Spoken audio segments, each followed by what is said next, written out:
Hello, this is my presentation about the life of Anime Wong, who was one of the very first Asian American actresses to be recognized in Hollywood as well as on an international global scale. A little bit about Anime Wong. She grew up in Los Angeles, California, specifically in the Chinatown district, and was the child of Chinese immigrants and Americans.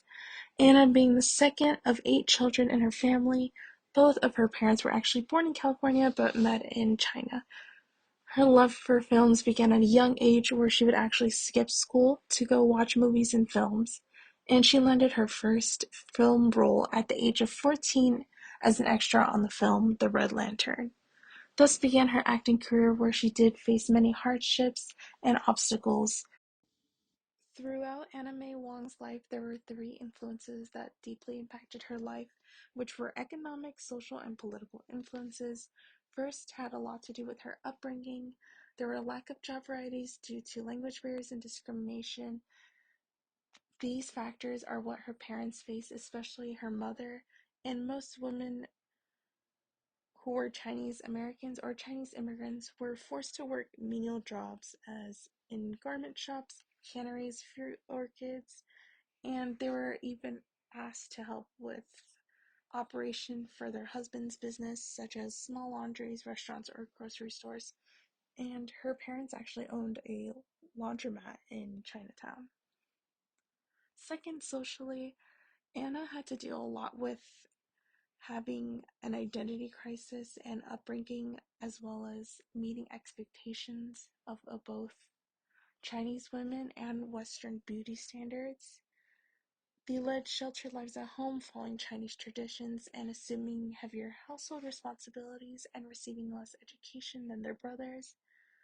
Additionally, they were exposed to Western ways of thinking through outside influences, otherwise known as like school and work. Lastly, political influences.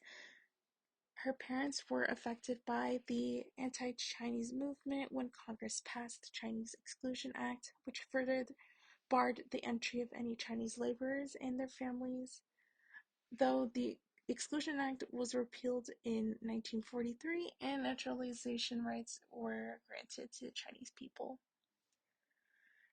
Additionally to this, Chinese immigrants and Americans face a lot of trouble with having to uphold the status quo and be the most quote unquote ideal immigrant person in America, and they were not given the grace of with the title fallen women, and if they were to fail, then there would be no remorse for them in America, and that's how society treated immigrants of those time, especially immigrant women.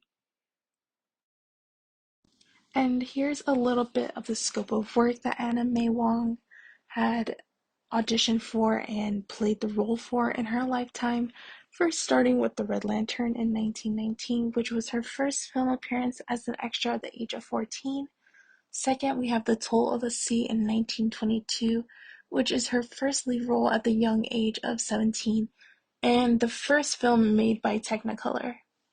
And lastly, we have The Shanghai Express, made in or released in 1932, one of her most known works as the lead and one of the most controversial, following a lot of criticism from both the American public and the Chinese public for being overly sexualized and dominating. In Anime Wong's life, she faced many challenges, one of them being limited access to roles and only offered stereotypical roles, basically of what they thought Chinese women were like in Western perspective. And in many cases, she actually lost a lot of roles due to other white women auditioning for the role.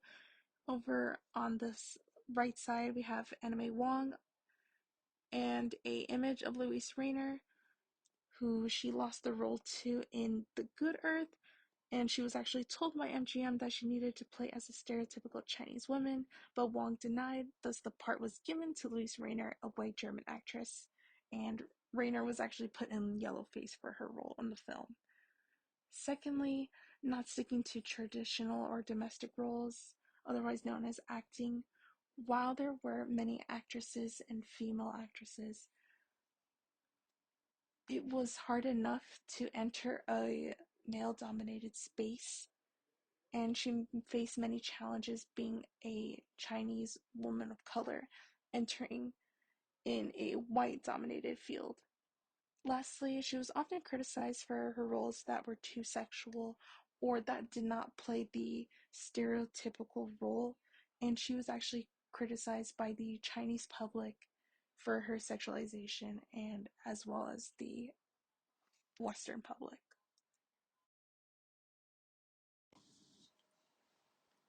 Anna May Wong created an everlasting legacy of being one of the very first Asian American actresses, first with her being the first Asian American to be featured on the US currency, which is actually printing now, I believe, on the quarter.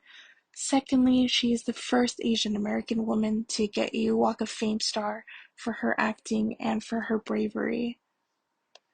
And lastly, we also have the legacy of overall influence to fight for movie representation and being able to highlight great actors of different backgrounds and different Asian communities, and being able to tell stories that are not stereotypical and genuine to each person's cultural or ethnic background and overall sense of culture. Lastly, here are my resources, and thank you so much for listening.